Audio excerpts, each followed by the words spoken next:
নমস্কার বন্ধুরা, সুমতি kitchen with blog থেকে সবাইকে স্বাগত। আশা করি আপনারা সবাই ভালোই আছেন, আমিও ভালো আছি। আজকে একটা দুর্দান্ত স্বাদের নতুন টিফিন আপনাদের সঙ্গে শেয়ার করেছি, আর এখানে হচ্ছে সার্ভ করে দিচ্ছি। খেয়ে বাড়ির ছেলেরা তো খুবই ভালো বলছে। একটা নতুন স্বাদের টিফিন আপনাদের সঙ্গে শেয়ার করলাম, আর দারুণ টেস্টি হয়েছে। আপনারা প্রথম থেকে শেষ পর্যন্ত দেখবেন আজকে এই দুর্দান্ত স্বাদের নতুন টিফিনটা কি দিয়ে বানালাম। আসুন তাহলে দেখুন, আশা করি ভালোই লাগবে। আজকে আমি সকালে টিফিন বানাচ্ছি। টিফিন বানানোর জন্য এখানে হচ্ছে 200 গ্রামের একটু কম সুজি নিলাম। এবার সুজিতে হচ্ছে স্বাদ মতো লবণ দিচ্ছি, গ্রেট করা হচ্ছে বিনস কুচনা দিলাম, গাজর দিচ্ছি, গাজরটাকে হচ্ছে গ্রেটারে গ্রেট করে নিয়েছি। আর আপনারা যেমন সুজি দিবেন সেই রকম পরিমাণের সবজি দিবেন। কাঁচা লঙ্কা দিলাম, কাঁচা লঙ্কাটা আপনারা যেমন ঝাল খাবেন সেই রকম কাঁচা লঙ্কা দেবেন। 1 চামচ হচ্ছে গুঁড়ো চিনি দিচ্ছি, যেহেতু এটা সুজির হবে একটু মিষ্টি মিষ্টি খেতে ভালো লাগবে। গুঁড়ো চিনি দিলাম 1.5 চামচ। আদা আমার হচ্ছে বাটা ছিল, কুচনা দিলে আপনারা কুচনা দেবেন, আমি হচ্ছে আদা বাটা দিলাম সামান্য 1 চামচে 4 ভাগের 1 ভাগ দিলাম, 1 ভাগেরও একটু কম দিয়েছি। আপনারা আদাটাকে গ্রেট করে বা কুচিয়েও দিতে পারেন। টক দই দিচ্ছি। এবার এটাকে একটুখানি হচ্ছে মেখে নেবো। আপনারা সবটাই টক দই দিয়েও মাখতে পারেন বা জল দিয়েও মাখতে পারেন। আমি একটুখানি জল দেবো। টক দইয়ের বাটিটা ধুয়ে জল দিচ্ছি। আর সুজিতে একটুখানি হচ্ছে নরম মাখতে হবে সুজিটাকে। আর হচ্ছে যেহেতু সুজি, এটা তো রেখে দিলেই একটু হচ্ছে শক্ত হয়ে যাবে।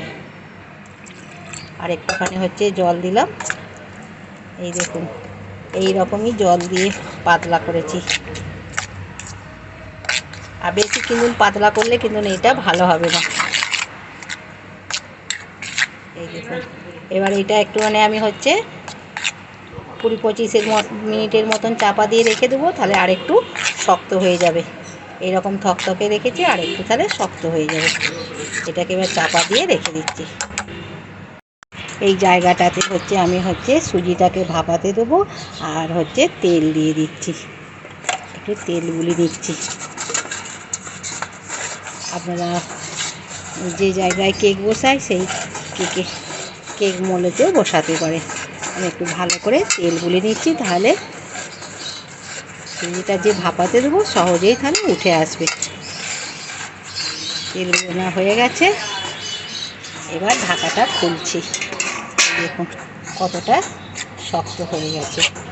এবার একটুখানি এরকম করে ভালো করে চামচ দিয়ে নেড়ে নেব। ভালো করে ফাটিয়ে দিয়েছি। আর এই যে এখানে হচ্ছে 1 প্যাকেট ইনো নিয়েছি, ইনোটা দিয়ে দিচ্ছি। ইনোটা দিয়েই কিন্তু সঙ্গে সঙ্গে ভাপাতে দিতে হবে, নাহলে কিন্তু ভালো হবে না। আমি হচ্ছে এবার এই জায়গাটার মধ্যে ঢেলে দিচ্ছি ব্যাটারটা। আর আমি ইনো দিয়ে করেছি, আপনারা বেকিং পাউডার বা বেকিং সোডা দিয়ে করতে পারেন। ঢেলে দিয়েছি, এবার এটাকে ঝাঁকি দিচ্ছি।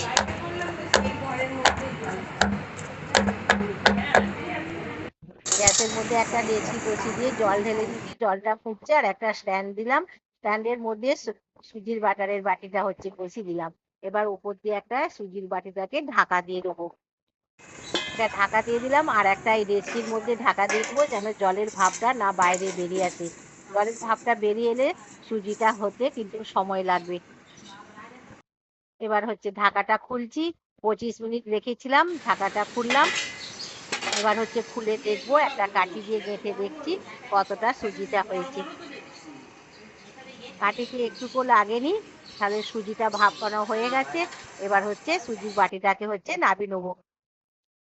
নাবানোর পর নাবিয়ে রেখে দিচ্ছি, আর ঠান্ডা হয়ে গেলে আর হচ্ছে এই বাটি থেকে হচ্ছে বের করে আপনাদের সঙ্গে শেয়ার করব। ততক্ষণে একটা হচ্ছে এই সুজি দিয়ে খাওয়ার জন্য একটা চাটনি তৈরি করে দিচ্ছি। এটা দিয়ে খেতে খুব ভালো লাগবে। এখানে হচ্ছে ভাজা ছোলা নিয়েছি, ছোলাগুলোর খোসা ছাড়িয়ে নিয়েছি, মিক্সার বাটিতে দিয়ে দিচ্ছি। বাদাম নিয়েছি, চীনাবাদামগুলোকে ভেজে খোসাগুলোকে ছাড়িয়ে নিয়েছি, আর ছোলাগুলোও কিন্তু ভাজা।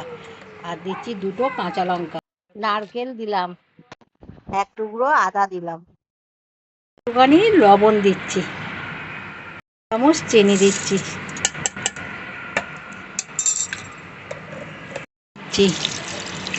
জল দিয়ে এটাকে একটুখানি মিক্সারে বেটে নেবো। ছোলা বাদাম সব কিছু একসঙ্গে হচ্ছে বেটে নিয়েছি, এবার এর মধ্যে ঢেলে দিচ্ছি। এই চাটনিটা খেতে কিন্তু খুবই টেস্টি লাগে। চাটনিটা হয়ে গেছে, এবার একটা ফোড়ন দেবো। এখানে সসপ্যান নিয়েছি, সসপ্যানের মধ্যে সর্ষের তেল দিলাম আর দিচ্ছি দুটো শুকনো লঙ্কা, গোটা শুকনো লঙ্কা দিলাম। শুকনো লঙ্কাটাকে একটুখানি হচ্ছে আগে ভেজে নেবো। আর দিচ্ছি কারি পাতা, কারি পাতাটা দিলাম। কারি পাতাটা ধুয়ে রেখেছিলাম, একটুখানি জল ছিল, সেই জন্য হচ্ছে জল তেলটা ছিটকে গেল। আর হচ্ছে দিলাম কালো সর্ষে। এবারে এটাকে ভালো করে একটুখানি ভেজে নেবো। আর এই ফোড়নটা যদি চাটনির মধ্যে দেওয়া হয় খেতে কিন্তু দারুণ লাগে। আর এই সুজির যে টিফিনটা তৈরি করেছি এই চাটনির সঙ্গে, এই হচ্ছে সুজিটা খেতে খুবই টেস্টি হবে। ভাজা হয়ে গেছে, চাটনির মধ্যে এই ফোড়নটা হচ্ছে ঢেলে দিলাম। দুর্দান্ত লাগে এই হচ্ছে চাটনিটা খেতে। আশা করি আপনারা প্রথম থেকে দেখেছেন কিভাবে হচ্ছে আমি হচ্ছে সুজির একটা টিফিন বানালাম।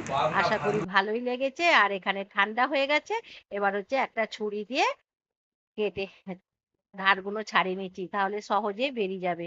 আর যে সকল নতুন বন্ধুরা আমার চ্যানেলে প্রথম, অবশ্যই চ্যানেলটিকে সাবস্ক্রাইব করবেন, পাশের বেল বাটনটি অন করবেন, সবার সঙ্গে শেয়ার করবেন, লাইক করবেন আর কমেন্ট করে জানাবেন আজকের এই টিফিনটা কেমন হয়েছে। এই দেখুন কি সুন্দর হয়ে ডেচকিটা থেকে বেরিয়ে এলো, কত সুন্দর লাগছে দেখতে, দারুণ সুন্দর লাগছে। এবার এটাকে আমি হচ্ছে কেটে পিস করে কাটবো। এক পিস করে আপনারা করে কেটে আপনাদের নিচ্ছি। পছন্দ মতন পিস করবেন। প্রথমে লম্বা করে হচ্ছে কেটে নিলাম। আর এই দেখুন কত সুন্দর হয়েছে, দেখুন পুরো হচ্ছে স্পঞ্জি হয়েছে, জালি জালি হয়েছে ভেতরটা। এবার হচ্ছে পিস কেটে নিচ্ছি। পিসগুলো হচ্ছে আমার কাটা হয়ে গেছে আর খুবই সুন্দর হয়েছে, খুবই খেতে টেস্টি হবে। আর হচ্ছে এবার সার্ভ করে দিচ্ছি। এখানে হচ্ছে আমি সার্ভ করে দিচ্ছি সুজির টিফিন আর হচ্ছে ছোলা বাদাম নারকেল দিয়ে চাটনি। কিভাবে আমি বানিয়েছি আপনারা নিশ্চয়ই প্রথম থেকে শেষ পর্যন্ত দেখেছেন, আশা করি ভালোই লেগেছে। আর এই সুজির টিফিনটা খেতে কিন্তু দারুণ হয়। আর অন্যদিন তো নানা রকম টিফিন খাওয়া হয়, আজকে একটা নতুন টিফিন বানিয়ে আপনাদের সঙ্গে শেয়ার করলাম। তাহলে বন্ধুরা, আবার একটা নতুন কোনো রেসিপি নিয়ে আপনাদের সঙ্গে দেখা হবে। ততক্ষণে আপনারা সুস্থ থাকবেন, ভালো থাকবেন আর অবশ্যই কিন্তু আমার পাশে থাকবেন। নমস্কার।